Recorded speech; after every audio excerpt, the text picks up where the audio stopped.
Chapter 1496. Sama seperti Xiao Jing takut, seluruh order runtuh begitu berita dari Velurium mencapai itu. Selain inti kecil pengikut tingkat tinggi, yang keras, sebagian besar anggota menjadi gelisah. Yang paling berani di antara mereka diam-diam meninggalkan wilayah Mid tidak terbatas untuk menuju Velurium. Dan dari para raja dan tua pelindung itu masih buron, lebih dari setengahnya pergi ke bawah tanah, tidak pernah kembali. Namun, Kaisar Everviolet bukan salah satunya. Dia tidak berdedikasi pada penguasa tertinggi, tetapi dia sudah membakar semua jembatannya dengan Jiang Chen. Orang lain mungkin mencari masa depan yang lebih baik dari Ordo. Tetapi jika dia pergi, dapatkah dia pergi ke Velurium dan memohon pada Tuan Muda untuk penawarnya? Itu akan mengundang penghinaan bagi dirinya sendiri. Belum lagi, dia bergabung dengan Ordo atas inisiatifnya sendiri. Tidak perlu tertekan, tuanku. Kebanyakan orang adalah teman Fairweather di dunia persilatan. Kita tidak bisa mengandalkan mereka agar sekte itu tumbuh.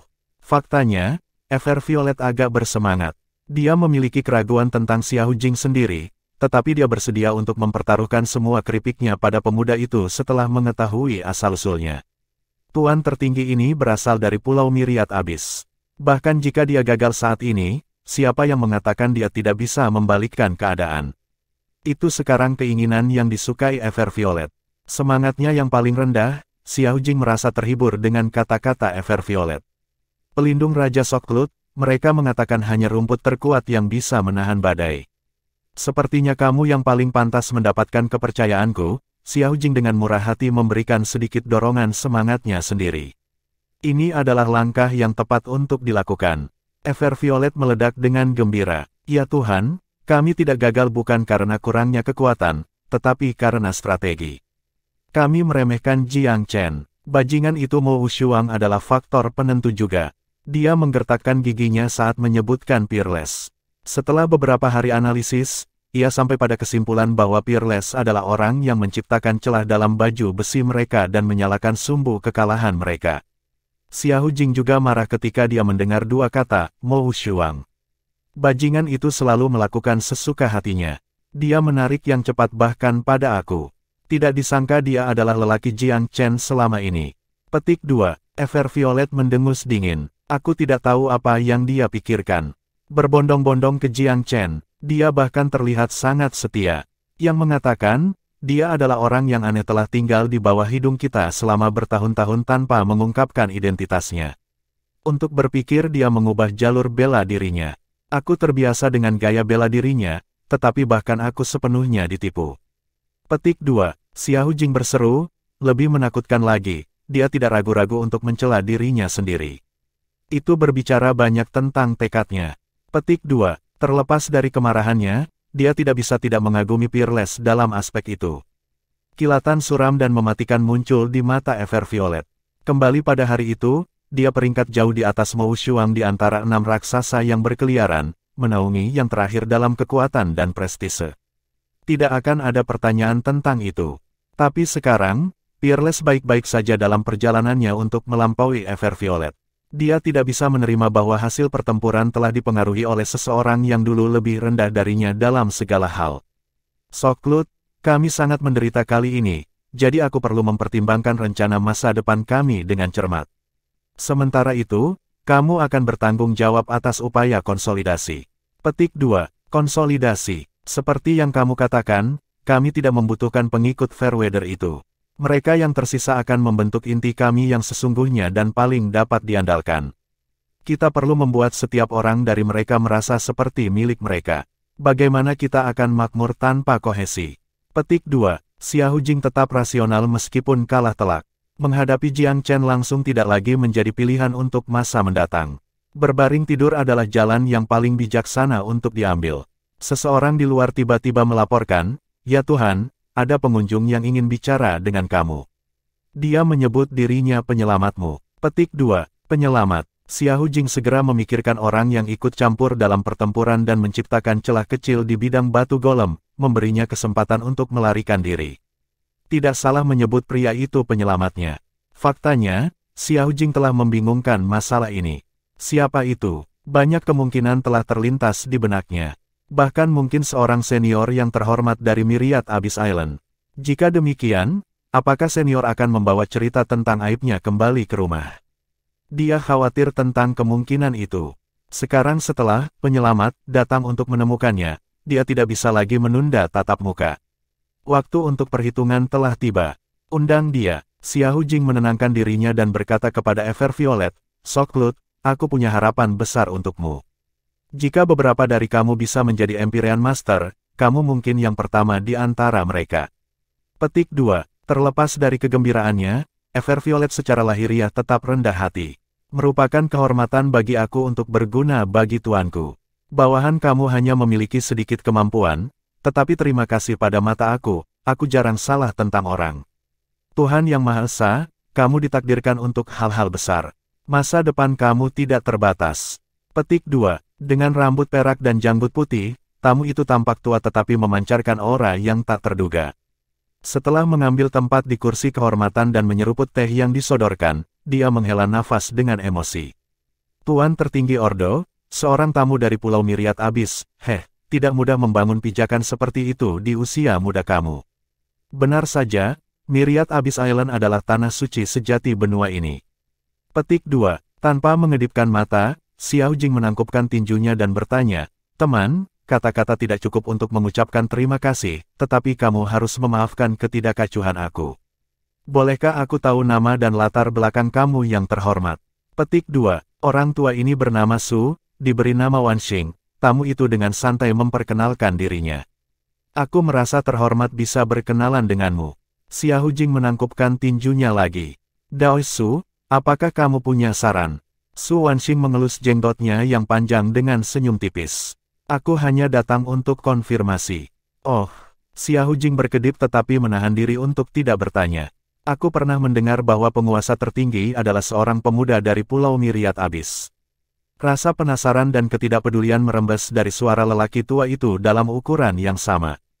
Tidak terlalu bersemangat dan tidak terlalu hangat, dia berbicara dengan nada yang sempurna.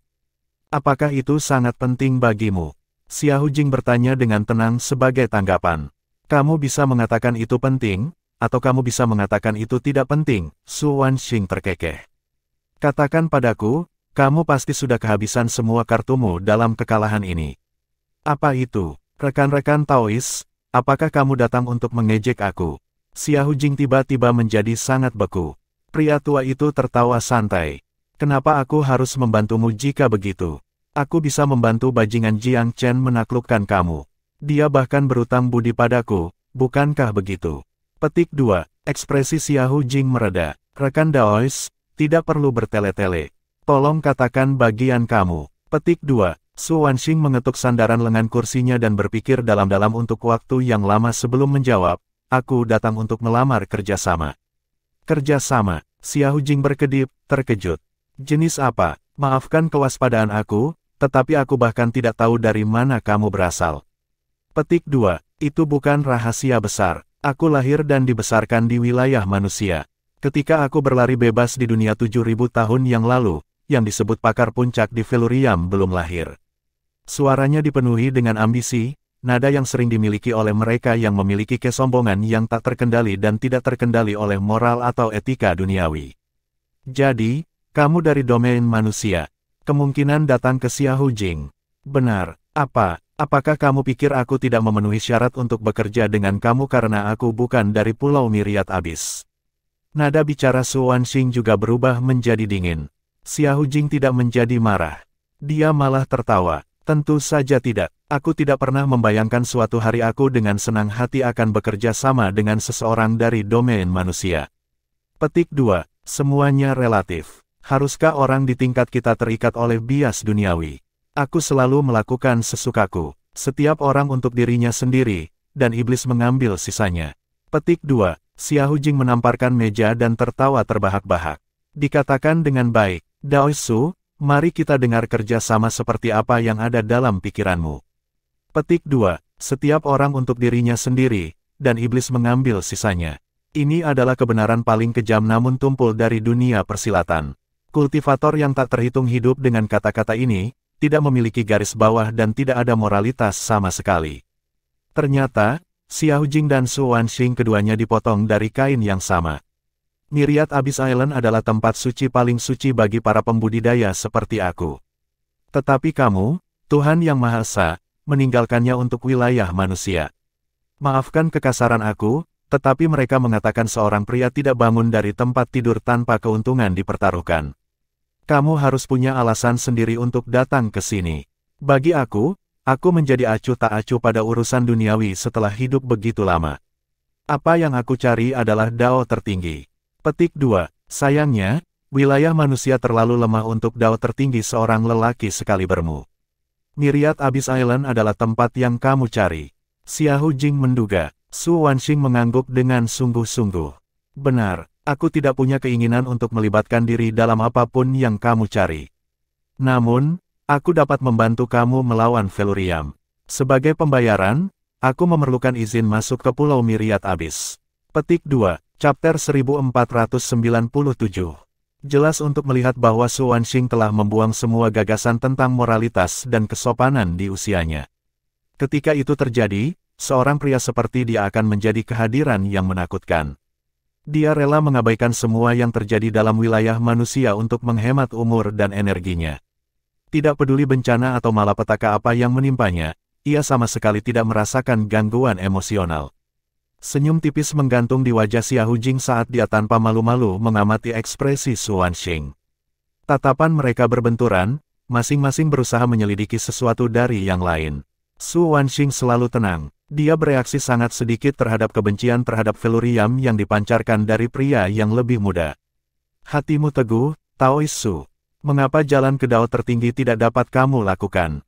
Komentar Xiahou Jing adalah campuran yang tidak diketahui dari ejekan dan kesopanan. Terima kasih atas pujian yang tidak patut, Su Wanxing tersenyum. Kamu adalah pria yang terus terang, Daois Su. Aku tidak akan bertele-tele kalau begitu. Merupakan kejahatan bagi seseorang dari bakat kamu untuk tetap berada di domain manusia. Myriad Abyss Island akan membuat rumah yang lebih baik untuk kamu. Bukannya aku melemparkan pengaruh aku atau apapun, tapi aku bisa menjamin penerimaan kamu di sana. Kamu mungkin menemukan kemungkinan untuk masuk dengan kekuatan kamu sendiri, tetapi Myriad Abyss agak terlalu misterius untuk domain manusia pada umumnya. Biasanya, hanya ada contoh orang dari mantan mengunjungi yang terakhir. Kebalikannya pada dasarnya tidak mungkin tanpa memiliki koordinat. Petik 2. Su Wanxing menghela napas setuju. Aku sudah mencobanya sebelumnya, tetapi masing-masing upaya aku sebelumnya berakhir dengan kegagalan. Ada beberapa kali aku nyaris mati, jadi keinginan aku untuk melakukannya memudar setelah beberapa saat. Jika kamu tidak muncul, aku tidak akan menunjukkan diri aku di dunia sekali lagi. Petik 2. Bagi para ahli Empyrean, mengambil bahkan satu langkah pun ke dunia fana sangat merugikan mereka. Mereka harus menjalani kehidupan yang pengecut dan konservatif untuk memastikan mereka dapat mempertahankan hidup mereka, tanpa membuang energi untuk apa yang tidak perlu. Ada berapa banyak master terpencil yang ada di domain manusia, Daois? Yang seperti kamu, maksudku, Xiahou Jing merenung. Dia selalu tahu bahwa pasti ada pakar terpencil di wilayah manusia. Namun jumlah pastinya, jauh lebih tinggi di udara. Ada berapa tepatnya? Sulit bagi aku untuk menjawabnya sendiri, Su Wanxing menghela nafas. Setiap tahun menghasilkan jawaban yang berbeda. Aku tahu 6.000 tahun yang lalu. Sekarang, siapa yang tahu berapa banyak yang masih hidup sekarang? Petik 2. Dalam domain manusia, seseorang yang telah masuk ke wilayah Empire dibatasi oleh sumber daya yang tersedia, baik energi material dan roh. Dengan demikian, hidup mereka hanya 2 kali lipat dari para ahli kerajaan besar di sini. Ini adalah salah satu alasan mengapa para ahli Empire tidak ada selama bertahun-tahun. Xiahou Jing tertawa, dengan cepat menindaklanjuti. Apakah ada cara untuk menghubungi mereka? Balasan Su Wanxing keren. Apakah kamu ingin merekrut mereka, Yang Mulia? Xiahou Jing tidak berusaha untuk menyangkalnya. Aku tidak ingin melihat ahli Empire merana di lingkungan kasar ini, dia tertawa. Tidak perlu membuat rencana itu. Hanya karena aku bersedia bekerja sama dengan kamu bukan berarti mereka akan melakukan hal yang sama. Mungkin ada beberapa yang cukup bertentangan untuk membuat kamu marah dengan upaya kamu untuk mengaduk semuanya di sini dalam domain manusia. Mereka kemudian akan mencoba untuk menggagalkan rencana kamu di setiap kuartal. Jika kamu tidak khawatir tentang itu, silakan dan coba.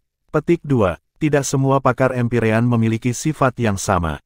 Hahaha, kamu memang orang yang langsung, Daois Su. Xiahou Jing meraung dengan tawa, tetapi tidak lagi mengemukakan masalah para ahli Empyrean lainnya. Dia beralih ke sesuatu yang berbeda. Apakah kamu punya ide tentang kerjasama yang kamu sebutkan sebelumnya? Aku hanya akan memberikan kekuatanku. Terserah kamu untuk membuat strategi apapun yang diperlukan. Su Wanxing sejelas biasanya. Kematian pengikut Xiahou Jing, tetua Peng dan Mo, berarti ada kekosongan kekuasaan yang sangat dia butuhkan untuk diisi.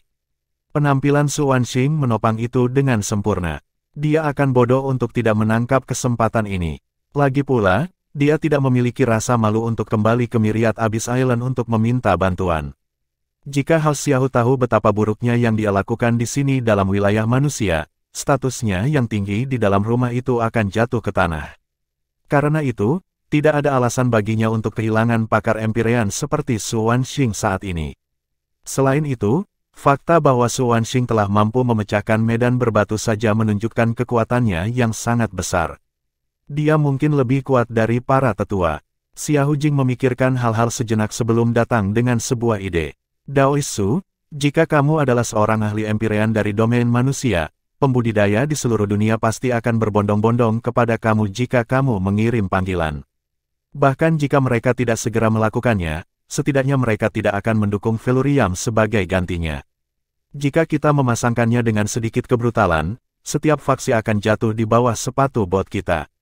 Setelah lengan dan kaki Feluriam Capital terputus, akan sepele untuk mengambil Jiang Chen. Petik 2. Mengapa membuatnya begitu rumit? Su Wanxing mengerutkan kening. Dalam skala yang lebih besar, sepertinya ini pertarungan antara Ordo dan Feluriam. Tapi sungguh, itu hanya pertengkaran antara kamu dan Jiang Chen. Selama kita bisa berurusan dengan pemimpin kota, yang lainnya akan mengikuti. Petik 2. Di usianya, Su Wanxing lebih memilih untuk langsung menuju tujuan daripada terlibat dalam sesuatu yang terlalu kompleks. Berurusan dengan Jiang Chen adalah manuver yang tepat dan efisien. Tanpa dia, Feluriam Capital tidak akan lagi menjadi masalah. Tidak mudah untuk berurusan dengannya. Xiahou Jing tersenyum kecut. Apakah kamu pikir aku belum berpikir untuk melakukan itu? Aku sudah memberinya cukup penting, tetapi apa yang akhirnya aku dapatkan? Kematian dua pengikut terdekat aku di Empyrean. Petik 2. Dia mengepalkan giginya saat mengatakan ini. Percikan kemarahan keluar dari matanya. Jelas, dia masih merasa sangat kehilangan kedua tetua. Bajingan itu sendiri tidak terlalu kuat. Dia memiliki 8 prajurit suku batu golem primordial, yang mungkin merupakan aset terkuatnya. Dia memiliki burung vermilion juga, tetapi itu di ujung tali. Aku menganggap itu akan mati sebelum lama. Petik 2. Xiahou Jing dipenuhi dengan kebencian pada burung itu juga. Dia memikatnya dengan banyak janji dan hadiah, tetapi itu tetap benar-benar tenang baginya. Itu benar-benar pengalaman yang tidak terhormat. Menurut apa yang aku tahu, Su Wanxing tiba-tiba melantunkan tanpa emosi, ini bukan pertama kalinya kamu bermain-main dengan Boundary Steles. Yang rusak di Agarwood, yang ada di barat laut sia-sia kali ini, Orde Angin dan Awan ada di balik ini, bukan? Petik 2. Dia tampaknya memiliki pengetahuan lengkap tentang hal-hal ini. Xiahou Jing sedikit terkejut. Kamu tahu begitu banyak meskipun menjadi seorang pertapa. Garis pemikiran kamu benar, kata Su Wanxing. Setelah Boundary Prasasti di limbah barat laut hancur, suku Savage Embiteret akan menyerang dengan pasukan. Feluriam Capital akan terhalang oleh gangguan baru dan akan ada peningkatan peluang untuk berurusan dengan Jiang Chen. Petik 2. Tidak ada sedikit pun belas kasih atau rasa bersalah dalam suara Su Wanxing. Xiahou Jing kagum pada kurangnya empati. Rasanya aneh. Dia telah melakukan kontak dengan banyak ahli domain manusia lainnya, dan orang-orang itu telah memiliki tingkat kepedulian terhadap tanah tersebut bahkan setelah bergabung dengan Ordo. Sebagian besar pembudidaya khususnya tidak dapat menerima pecahnya garis batas. Sebagai seorang ahli Empyrean, Su Wanxing seharusnya menjadi pemimpin dan tetua di antara umat manusia. Kenapa dia begitu tidak peduli dalam hal ini? Apakah dia tidak memiliki rasa memiliki dalam domain ini, pada rasnya? Berapa banyak permusuhan yang dia simpan di hatinya untuk mencapai level ini? Daois Su, kalau boleh aku bertanya, akankah kamu benar-benar bisa berdiri dan menonton dengan malas ketika suku Savage yang mematikan menyerbu? Xiahou Jing tidak bisa menahan diri untuk bertanya. Dan mengapa tidak? Jawab Su Wanxing dengan adil. Setiap langkah yang aku ambil sejauh ini adalah tumpukan gundukan tulang. Dao surgawi tidak pernah dipersiapkan untuk mereka yang memiliki hal-hal asing seperti belas kasih. Hanya mereka yang berhati batu yang pantas menerimanya. Siapa yang peduli siapa yang hidup dan yang mati, apakah mereka manusia atau bukan? Apa rahmat yang telah aku terima dari mereka, sehingga aku harus khawatir atas kehidupan mereka? Petik 2. Xiahou Jing bertepuk tangan, tertawa. Bagus. Tidak heran jika Taoistu dapat mencapai kerajaan Empyrean, sementara para pengejar Dao palsu di wilayah manusia merana sebagai kaisar besar sampai mati. Semuanya memiliki alasan di baliknya. Itu berarti bahwa Jiang Chen hanya akan bisa mencapai kaisar besar paling banyak. Aku bertanya-tanya apa yang dilihat oleh suku golem batu purba di dalam dirinya. Petik 2. Dalam limbah barat laut, kepala sekte Dewa Bulan berada pada batasnya. Mata cantiknya memerah dan wajahnya yang elegan pucat. Sektmaster, istirahat sebentar. Aku akan mengisinya sebentar. Sektmaster kedua tidak lelah seperti kepala sekte utama, tetapi dia banyak lelah dalam dirinya sendiri. Dia mengutuk saat mengatakan ini. Bajingan itu dari 8 daerah atas, apakah mereka benar-benar laki-laki? Kami para sister telah lama menahan tempat ini. Di mana bala bantuan kita? Apakah mereka akan membiarkan kita mati di sini? Petik 2. Kepala sekte utama mendesah pelan. Jangan mengeluh, saudari. Orde angin dan awan diatur untuk merusak seluruh domain manusia. Mungkin itu sudah jatuh ke dalam perang besar. Kurangnya bala bantuan bisa dimengerti. Petik 2. Karena mereka berada di limbah barat laut, pengetahuan mereka tentang apa yang terjadi di dunia luar tertunda. Sulit hanya bertahan hidup di sini, belum lagi memperbaiki boundary stele. Mereka tidak memiliki metode Jiang Chen untuk melakukannya, jadi mereka merasa cukup melelahkan untuk melakukan tugas yang sama. Seiring berlalunya waktu, mereka merasakan kekuatan mereka goyah. Jika tidak ada perubahan pada situasi mereka, prasasti batas akan hancur dalam waktu 3 hingga 5 hari. Setelah itu terjadi, domain manusia tidak akan lagi memiliki pertahanan terhadap suku Savage Embiteret. Merasakan darah di air, suku binatang buas itu akan bergegas masuk. Atau mungkin mereka sudah memobilisasi di sisi lain. Chapter 1498. Pertempuran antara Feluriam dan Ordo meningkatkan ketenaran mantan menjadi lebih tinggi. Pengumuman obat penawar untuk pil pengaman berarti bahwa banyak orang yang menyerah pada Ordo malah masuk ke ibu kota. Jiang Chen tidak menyerap pembelot ini ke dalam pasukan Feluriam sendiri, tetapi mereka yang menginginkan penawarnya diharuskan untuk membuat sumpah keras agar tidak bekerja untuk Ordo lagi. Ini tidak merasa seperti milik sekte sejak awal. Mereka hanya menekuk lutut karena ditangkap. Karena itu, mereka sama sekali tidak menentang sumpah ini. Semua orang pada akhirnya adalah pemenang. Tuan muda, para pembudidaya ini adalah elit yang tersisa dari ras manusia. Kenapa tidak menjadikan mereka bagian dari Feluriam untuk memperkuat pasukan kita? Coiling Dragon bingung. Ini adalah waktu yang tepat untuk menarik bakat dan membuka rekrutmen. Berapa banyak kultivator yang kami sebarkan dalam perang melawan Kaisar Pilzenit? Bagaimana dengan serangan mendadak kami terhadap Ordo? Jiang Chen tersenyum. Naga melingkar mempertimbangkan ini sebelum tersenyum masam. Itu benar. Dengan tikus Goldbeater, kami sama sekali tidak terdesak untuk tenaga kerja. Petik 2. Itu bukan pertimbangan aku. Feluriam tidak membutuhkan pasukan Fairweather ini. Di dunia bela diri Dao, banyak yang ditempatkan dalam kondisi yang keras dan pergi ke tempat angin bertiup. Aku bersimpati dengan nasib buruk mereka, selama mereka mempertahankan semacam garis bawah. Itu sebabnya aku memberi mereka penangkal racun di tempat pertama. Penjahat yang kejam seperti Kaisar Pilzenit dan Shuro adalah yang benar-benar melampaui penebusan. Petik 2. Namun, hanya karena aku bisa memaafkan mereka bukan berarti aku senang berbagi udara yang sama dengan mereka, apalagi mempercayai mereka dengan tugas-tugas penting. Ini adalah prinsip Jiang Chen. Dia tidak membunuh orang yang tidak bersalah dan dia bisa bersimpati dengan mereka, tetapi dia tidak akan berteman dengan mereka. Para kultivator yang telah bergabung dengan Ordo sama sekali tidak cocok untuk Feluriam. Feluriam kuat bukan karena memiliki semacam keunggulan dalam jumlah. Dibandingkan dengan Pilvire masa lalu, itu sebenarnya dirugikan dalam sumber daya dan kaisar besar. Tetapi akhirnya berhasil, dengan mudah menghancurkan Pilvire dan konspirasi aliansi utara dalam prosesnya. Apakah itu karena angka? Tidak semuanya. Tentara elit lebih baik daripada gerombolan petani yang tidak terlatih. Setiap orang yang Feluriam ambil harus melewati ujian ketat Jiang Chen sebelum dia mengizinkan mereka masuk ke lingkaran dalam.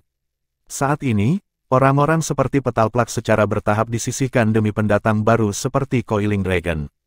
Berkali-kali, kesengsaraan telah membuktikan bahwa meskipun Kaisar Petalplak tidak akan mengkhianati Feluriam Capital, ia tidak memiliki jenis resolusi yang diperlukan untuk menderita melalui situasi yang bergejolak. Pada akhirnya, orang-orang seperti dia memiliki cita-cita yang berbeda dari Jiang Chen. Dengan demikian, meskipun Kaisar Petalplak secara nominal adalah kaisar besar kedua setelah Kaisar Pifau, penghargaan Jiang Chen terhadapnya merosot semakin rendah. Terhadap aliansi Utara Pilvire, Petalplak telah mengungkapkan pikiran pesimistis dan meremehkan Feluriam. Terhadap Orde Angin dan Awan, dia belum mengambil tanggung jawab yang cukup. Dalam hal kontribusi, dia tidak bisa dibandingkan dengan Kaisar Peerless dan Mata Air. Peerless telah menyamar dan membuat cacat dirinya sendiri untuk menyampaikan berita penting pada saat-saat penting, memungkinkan Jiang Chen untuk melakukan serangan balik brutal. Mata Air telah berfungsi untuk mengalihkan perhatian pasukan Ordo di tempat lain.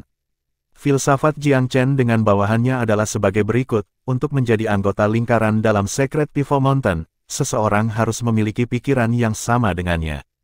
Kaisar Peerless, Wellspring, Coiling Dragon, dan Void semuanya mencontohkan fakta ini. Saudara-saudara Jiao juga dimasukkan. Meskipun Secret Pifau Mountain pasti bisa menggunakan beberapa ahli lagi, dia tidak akan melonggarkan standar pribadinya bagi mereka. Dia lebih memilih keahlian hemat daripada ketidakmampuan. Tuan muda, Nona Qingxuan ada di sini. Sue Tong masuk dari luar pintu. Jiang Chen langsung tahu untuk apa dia datang. Dia telah membuat pengaturan untuk itu beberapa hari terakhir ini. Su Qingxuan masuk dengan khawatir di wajahnya. Saudaraku, katanya dengan khawatir. Sudah cukup lama dan tidak ada berita dari limbah barat laut. Aku khawatir tentang Tuan dan... Jiang Chen berkonflik dengan dirinya sendiri. Haruskah dia pergi sendiri ke barat laut? Jika dia berhasil membunuh Xiahou Jing sebelumnya tanpa campur tangan pertapa manusia yang misterius, Jiang Chen tidak akan ragu sama sekali. Tapi Xiahou Jing telah melarikan diri dengan hidupnya yang utuh, dan ahli pertapa misterius itu hanya menambah kekhawatirannya. Jika Ordo membuat serangan baru selama keberangkatannya, apa yang harus dia lakukan? Feluriam tidak dapat menahan kerusakan terus-menerus.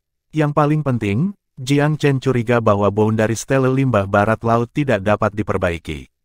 Tidak mudah untuk memperbaikinya. Yang ada di Agarwaot Valley telah didukung oleh sumber daya Sekte Prikang. Batu-batu roh dan berbagai macam lainnya telah menjamin bahwa prosesnya akan berhasil. Apakah hal yang sama terjadi pada limbah barat laut? Jiang Chen ragu tentang itu. Ranah di sekitar boundary stele bukanlah formasi atau batasan sederhana. Sebagai demarkasi batas antar ras, dibutuhkan biaya yang tidak dapat diatasi dari pekerjaan dan sumber daya untuk dibangun. Formasi Petal Storm 9 bunga api di sekitar kediaman Tuan Muda telah membuatnya harus mengeluarkan biaya astronomi. Tapi dibandingkan dengan apa yang dikeluarkan boundary stele, itu hampir tidak ada. Karena perbaikan Jiang Chen sebelumnya pada boundary stele lain, ia tahu betul apa yang diperlukan.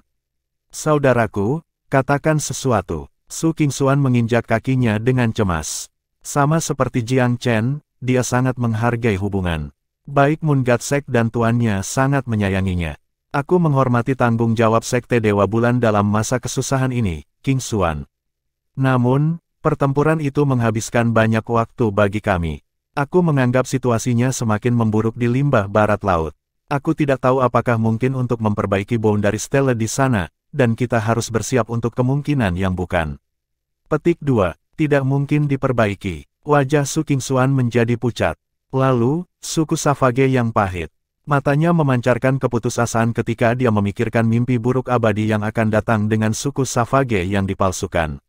Sekte Dewa Bulan terbentang di jalur penjajah. Keberuntungan dan kemalangan keduanya ditakdirkan, dan yang terakhir kadang-kadang tidak bisa dihindari. Aku sudah memikirkan banyak hal dalam beberapa hari terakhir, Qingxuan. Aku sudah bekerja tanpa lelah demi umat manusia dan masa depannya, tetapi apa yang aku terima sebagai gantinya? Pengacau utama bukan iblis yang paling aku khawatirkan. Petik 2. Su Qingxuan tampak bingung. Dia tidak bisa mengerti apa maksud Jiang Chen. Di alam rahasia di lembah Agarwaot, para pakar manusia bergabung dengan Raja Iblis Surgawi tanpa ragu-ragu. Ketika aku keluar dari sana, Pilvire telah mengorganisir aliansi utara untuk berperang melawan aku. Setelah itu selesai, yang disebut Order of Wind and Cloud bangkit entah dari mana. Ketika Ordo akan dihancurkan, seorang ahli pertapa manusia muncul untuk menyelamatkannya. Aku tidak bisa berurusan dengan dituntun seperti itu. Mereka praktis menangkap aku. Petik 2. Su Qingxuan mulai mengerti sekarang. Pada akhirnya, masalah ini disebabkan oleh manusia dan perjuangan internal kita. Aku bertanya-tanya apakah aku sudah melakukan terlalu banyak. Kebanyakan orang dalam domain manusia tidak memiliki rasa bahaya, dan benar-benar tidak bertanggung jawab dan tidak memiliki otak di masa-masa sulit ini. Mungkin kedatangan suku Savage yang dipalsukan akan menjadi hal yang baik bagi umat manusia. Petik 2. Kata-kata Jiang Chen dipenuhi dengan amarah. Ini adalah kesimpulan yang diambil dari merenungkan hal-hal baru-baru ini. Umat manusia telah menikmati kedamaian dan ketenangan terlalu lama. Berdarah panas nenek moyang kuno telah hilang. Perlombaan seperti ini membutuhkan pembaptisan melalui api dan darah agar ia bisa sadar. Kalau tidak, itu akan terjebak selamanya dalam kondisi kacau saat ini. Dia bertindak sebagai juru kunci selama beberapa tahun terakhir, berurusan dengan masalah dimanapun masalah itu muncul. Tapi wilayah manusia itu seperti gubuk jerami. Itu bocor di mana-mana, dan semakin buruk daripada membaik seiring waktu meskipun ada upaya. Dia ragu apakah upayanya ada artinya sama sekali, mengingat arah yang terjadi dalam skala besar. Di samping, Wellspring tiba-tiba angkat bicara. Tuan muda, kata-kata kamu mengingatkan aku pada sebuah kutipan dari seorang guru kuno, yang direkam dalam teks yang sama kuno. Ada apa? Jiang Chen bertanya dengan rasa ingin tahu. Tuan kuno itu berpartisipasi dalam perang pemeteraian iblis di zamannya. Dia mengatakan bahwa perang memiliki kekuatan untuk membangkitkan atau menghancurkan suatu ras. Dia membuat perbandingan juga. Bahkan sekawanan domba di padang rumput dibuat lebih berdarah panas dan waspada dengan penampilan sekelompok serigala. Perang bukanlah yang biasanya menghancurkan suatu ras, tetapi perdamaian dan ketidaktahuan.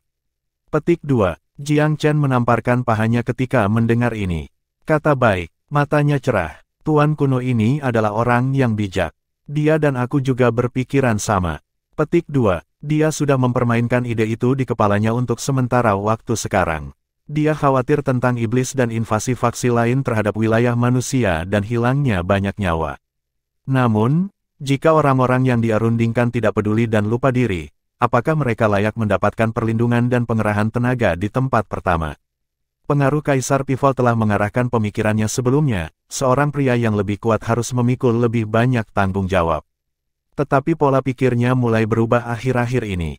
Untuk inkarnasi umat manusia saat ini, sebuah perang dapat mengaduk genangan air yang tergenang ini. Chapter 1499. Su Qingxuan memiliki pandangan yang hilang di matanya. Saudaraku, gumamnya, maksudmu kamu sudah menyerah mempertahankan limbah barat laut, Boundary Stele. Maka pekerjaan yang dilakukan tuanku dan yang lainnya lakukan, terbuang sia-sia. Apakah salah mempertaruhkan nyawa untuk memperbaikinya?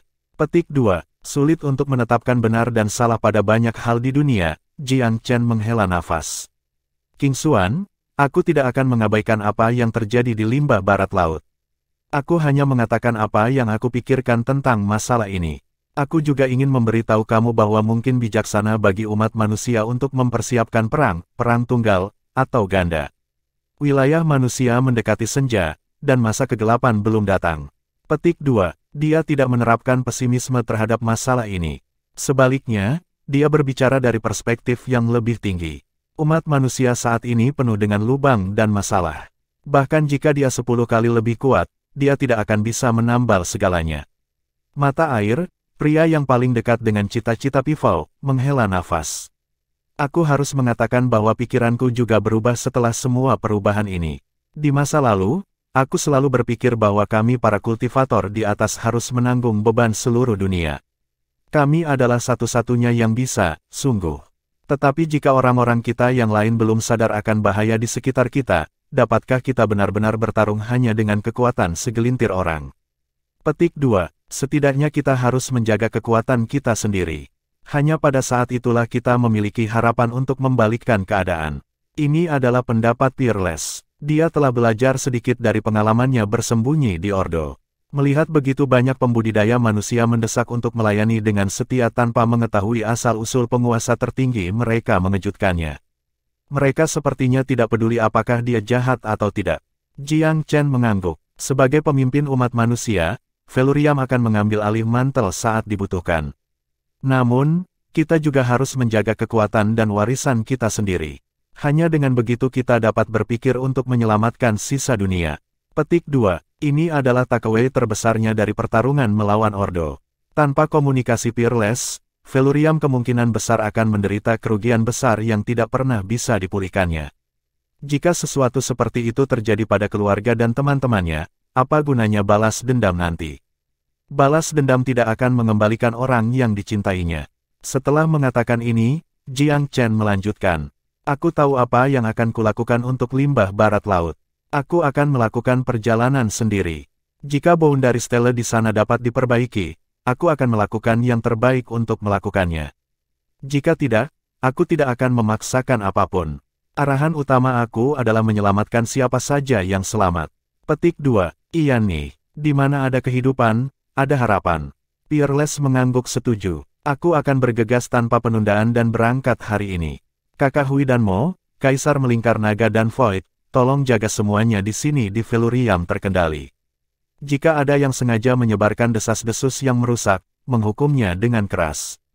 Di saat kekacauan, diperlukan tindakan yang lebih keras. Jangan ragu untuk menerapkannya jika perlu, Jiang Chen menginstruksikan teman-temannya. Aku akan meminta senior kita yang baik, Vermilion Bird untuk menahan benteng. 4 dari batu golem bersaudara juga akan tetap ada. Petik 2. Setelah melawan Orde Angin dan Awan, Jiang Chen memberi nilai lebih besar untuk menjaga Feluriam tetap aman. Pergi ke limbah barat laut tidak semudah kembali ke Feluriam. Segel ruang waktu hanya bisa digunakan untuk perjalanan satu arah, dan terlebih lagi hanya memiliki satu penggunaan yang tersisa. Waktu berikutnya kembali ke pagoda akan menjadi yang terakhir. Setelah membuat pengaturan yang diperlukan, Jiang Chen pergi diam-diam sekali lagi tanpa memberitahu siapapun. Tindakannya berada di bawah pengawasan semua orang. Tidak ada yang diuntungkan olehnya yang terlalu terbuka tentang tujuannya. Untungnya, domain manusia tidak menimbulkan banyak ancaman baginya selain dari sisa-sisa Ordo. Setiap faksi bermusuhan di 8 daerah atas utara telah dihancurkan. Yang tersisa bersekutu dengan Feluriam. Karena itu, Jiang Chen tidak perlu khawatir dengan banyak hal selain dari anggota Ordo lokal. Ditambah lagi, lapisan kerahasiaannya juga membantu menghindari masalah. Terlepas dari kerahasiaan, jika penghancuran limbah barat laut, boundary stele ada hubungannya dengan Ordo, maka perjalanannya juga akan sesuai harapan mereka. Tetapi saat ini, Ordo tidak harus memiliki kemampuan untuk menyergapnya bahkan jika anggotanya tahu tentang rencana perjalanannya. Akan sangat merugikan mereka untuk melakukannya. Penghapusan Tetua Peng dan Mo dari persamaan berarti bahwa Xiahou Jing tidak memiliki tenaga kerja, bagaimanapun juga. Perjalanan Jiang Chen sepenuhnya mulus. Dia mencapai wilayah Tilted Moon Upper Region dalam 3 hari. Limbah barat laut adalah sepetak luas tanah yang sunyi dan tidak subur. Setelah memasuki wilayah itu, dia bisa merasakan tekanan nyata di atmosfer. Perasaan perang yang akan datang memenuhi udara. Percikan kecil sudah cukup untuk menyalakan tempat itu. Ancaman suku Savage yang dipalsukan memang cukup menakutkan. Dia ingat bagaimana dia menghargai budaya daerah pada kunjungan pertamanya. Penduduk di kawasan itu dipenuhi optimisme, menikmati hidup sepenuhnya. Kali ini, ia memperhatikan bahwa orang yang paling optimis pun tidak banyak tersenyum. Ketika dia ada di sini, Jiang Chen merasa wajar untuk mengunjungi seorang teman lama. Master Jing ketiga yang telah ia temui bertahun-tahun yang lalu, bersama putra angkat Kaisar Peerless, Gu Xintang, sekarang menjadi anggota penting masyarakat Tilted Moon. Master ketiga sangat gembira melihat Jiang Chen di pintunya. Tidak perlu repot terlalu banyak. Aku di sini dalam operasi rahasia, perintah Jiang Chen. Tuan ketiga Jing menahan kegembiraannya yang meluap. Tuan muda Jiang Chen, aku sangat khawatir tentang kamu selama ini. Aku merasa lega dengan berita bahwa kamu telah mengalahkan Ordo dan nyaris membunuh penguasa tertinggi. Aku menduga kamu akan datang sekarang. Petik 2. Kamu kira aku akan datang? Jiang Chen agak terkejut. Hehe, kamu orang yang sangat setia. Tidak mungkin kamu akan meninggalkan Tilted Moon dan Moon God Sect demi Holy Maiden King Xuan. Petik 2. Jiang Chen mendesah pelan. Bagaimana keadaan di barat laut limbah? Tanyanya. Master ketiga menyingkirkan senyumnya. Keadaan semakin memburuk di sana, katanya dengan muram. Kontak dari Sekte Dewa Bulan sudah berakhir. Tampaknya tidak ada yang hidup dapat bertahan di sana. Dia kemudian menyadari kesalahan dalam pidatonya dan dengan cepat memperbaiki. Tentu saja, Sekte dan yang lainnya cukup mampu untuk baik-baik saja, aku pikir. Petik 2. Jiang Chen mengangguk. Waktu adalah esensi. Aku tidak akan mengganggu kamu lagi. Aku akan menuju ke barat laut limbah sekarang. Aku hanya berharap aku bisa tiba tepat waktu. Petik 2. Tuan ketiga Jing berdiri, dengan hormat membungkuk pada Jiang Chen 3 kali. Tuan muda, aku ingin mengucapkan terima kasih atas tindakan lurus kamu atas nama semua orang yang tinggal di Tilted Moon. Itu terlalu banyak untuk dikatakan, temanku. Jiang Chen buru-buru membantunya. Tuan ketiga Jing menggelengkan kepalanya, nadanya kuat. Tidak semuanya. Mungkin seluruh dunia terbiasa dengan kamu menyelamatkan mereka, Tuan muda, tetapi kamu tidak benar-benar berutang apapun kepada mereka. Semua yang kamu lakukan adalah untuk kebaikan publik. Dalam domain manusia saat ini, ada sangat sedikit pria yang dapat mengatakan hal yang sama. Kami dari Tilted Moon tidak akan menerima begitu saja kerja keras kamu. Petik 2. Bibir Jiang Chen bergetar, tetapi dia tidak mengatakan apa-apa tentang masalah ini. Sebaliknya, dia menepuk bahu Tuan ketiga Jing. Jaga dirimu, dan bersiaplah untuk yang terburuk. Tuan ketiga Jing bergetar ketika dia mendengar ini. Dia ingin bertanya lebih banyak, tetapi Jiang Chen sudah tertidur. Pria muda itu menemukan jalan ke limbah barat laut dengan bantuan peta. Lahan itu adalah gurun yang tak berujung, penuh pasir dan tidak banyak lagi. Sebagaimana layaknya gurun dan hal-hal lain semacam itu dari alam, hanya ada sedikit roh Qi di udara, juga tidak ada tanda-tanda kehidupan di dekatnya. Limbah barat laut memang cukup sepi. Jiang Chen dan perusahaan mengalami kesulitan bergerak maju karena kondisi. Kecepatan mereka sangat terpengaruh. Setiap energi yang mereka kembangkan tidak dapat diisi ulang dengan menggambar di lingkungan sekitarnya. Sebaliknya, mereka harus mengandalkan ramuan dan pil. Ini banyak masalah untuk kalian berempat, batu besar. Jiang Chen merasa sedih ketika melihat golem terengah-engah. Karena kurangnya energi di udara, mereka yang memiliki tingkat kultivasi yang lebih tinggi membutuhkan lebih banyak perawatan agar tetap bugar. Itulah sebabnya Jiang Chen membawa pil lebih dari cukup bagi mereka untuk pulih. Para leluhur sangat berani telah membangun prasasti batas dalam limbah ini. Kemiskinan dan kesuraman limbah ini mengajarkan Jiang Chen pelajaran dalam kesulitan yang harus dialami oleh orang-orang kuno untuk membangun pertahanan di sini. Ketika dia mengatakan ini, pemuda itu merasa bumi sedikit bergetar. Dia mengira dia berhalusinasi pada awalnya, tetapi bumi bergetar sekali lagi setelah beberapa langkah lagi, sedikit lebih giat daripada yang terakhir. Guncangan itu berubah menjadi peristiwa yang berulang, yang mengalir deras. Jiang Chen buru-buru mengirim beberapa Gold Beater Rats keluar. Pergi dan pandu ke depan. Lihat apa yang terjadi di depan kita. Petik 2. Karena tidak ada roh Qi di sini, Jiang Chen tidak bisa mengirim segerombolan tikus pengganggu. Dia mengirim hanya beberapa yang sangat pintar. Beberapa saat sudah cukup bagi mereka untuk kembali. Tuan muda, ada getaran besar 100 mil lebih jauh dari sini. Sesuatu yang berhubungan dengan pembatasan. Itu haruslah dunia dongeng di sekitar Boundary Stella, pemandangan yang sangat mengesankan untuk dilihat. Tapi apa? Katakan langsung. Jiang Chen mengerutkan kening. Tapi, sebelum tikus bisa selesai, Jiang Chen tersandung hampir ke lutut. Serangkaian gemuruh bergema di telinganya, serangkaian guntur yang merusak yang menyebabkan udara meledak. Pada saat berikutnya, tanah berguncang seperti air pasang, goyah dalam mengintensifkan suksesi. Seolah-olah tatanan langit dan bumi di daerah ini telah berantakan. Pikiran yang menakutkan muncul dalam benak Jiang Chen. Ini tidak baik, orang-orang Sekte Moon God berada dalam bahaya. Selain dari Su King Xuan, hanya ada beberapa yang dikagumi Jiang Chen dari sekte itu, sekte utama dan Maiden Suci Susan. Dia tidak mengenal yang lain dan bahkan kurang peduli tentang mereka. Namun, mereka mempertaruhkan nyawa mereka untuk memperbaiki Boundary Stella. Jiang Chen tidak bisa begitu saja meninggalkan mereka ke nasib mereka. Batu besar, kita harus bergegas. Jiang Chen bergegas ke depan, kecemasan memicu langkahnya. Meskipun kurangnya energi di sini berarti bahwa itu sangat melelahkan untuk menambah kecepatan, Tuan Muda Velurium tanpa ragu menerjang ke depan. Chapter 1500. Hahaha, akhirnya, kita lewat. Petik 2. Sudah berapa tahun, kami akhirnya berhasil menembus perbatasan. Apakah ini akan menjadi zaman baru bagi suku kami?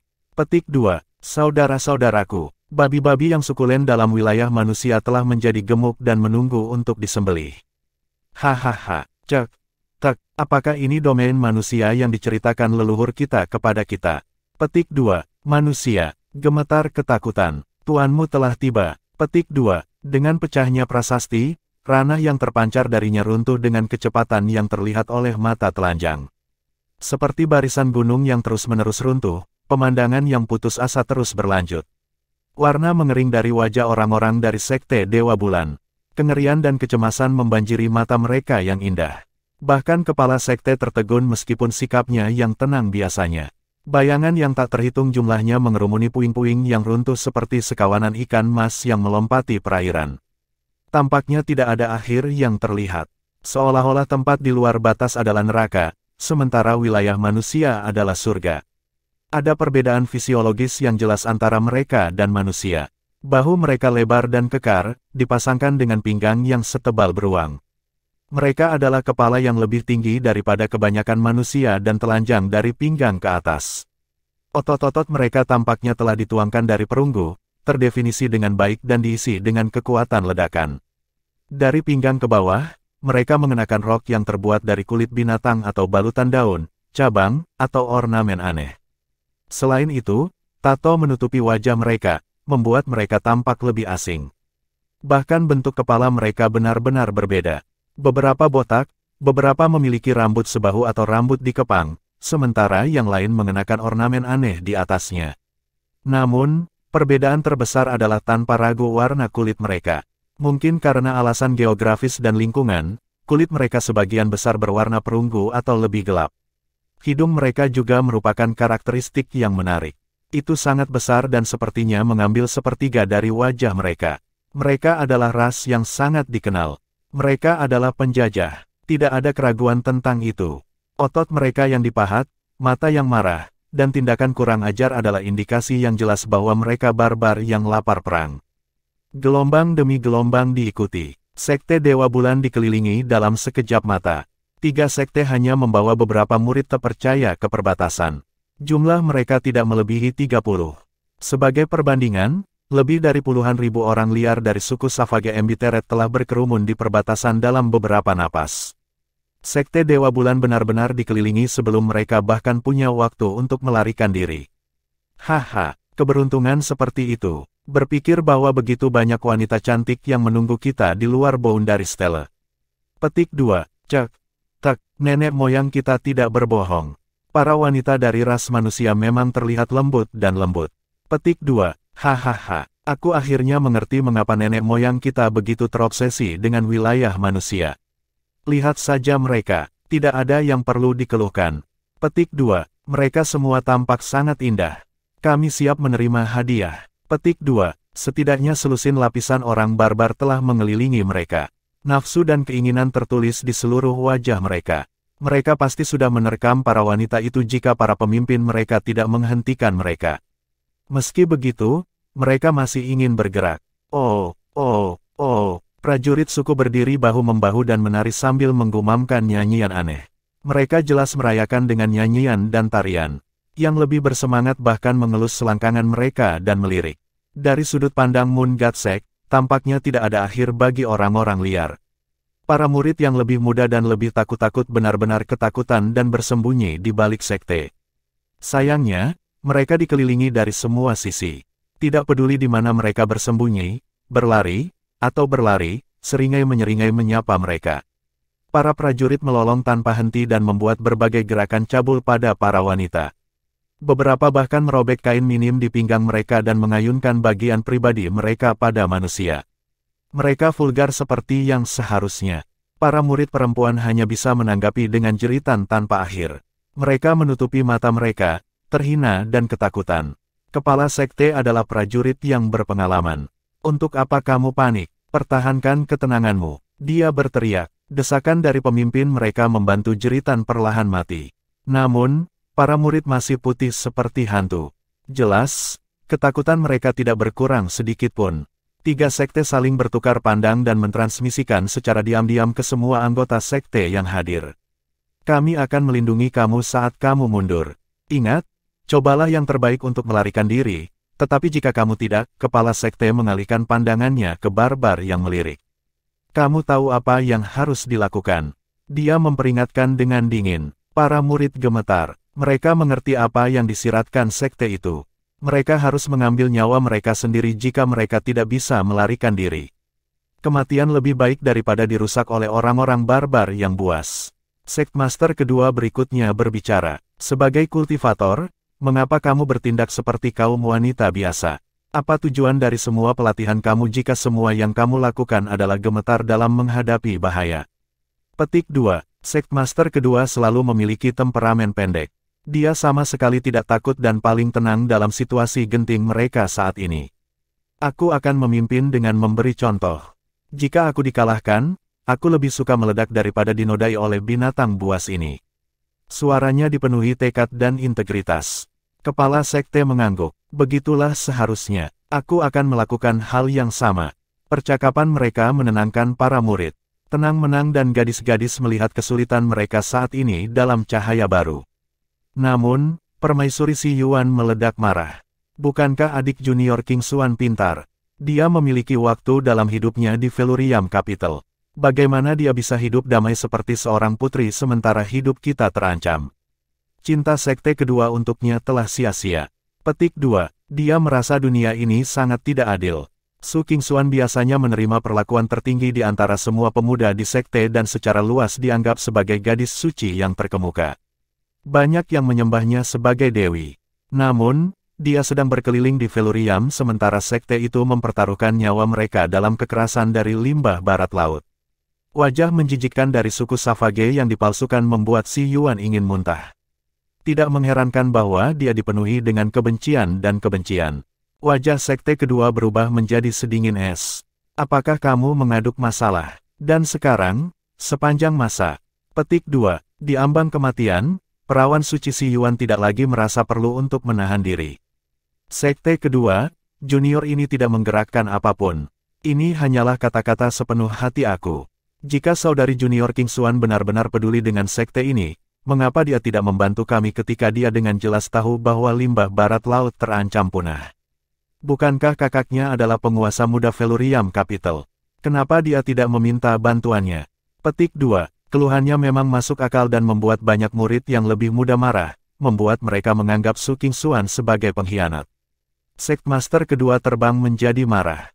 Kamu selalu cemburu pada Qingxuan dan takut untuk mengungkapkannya.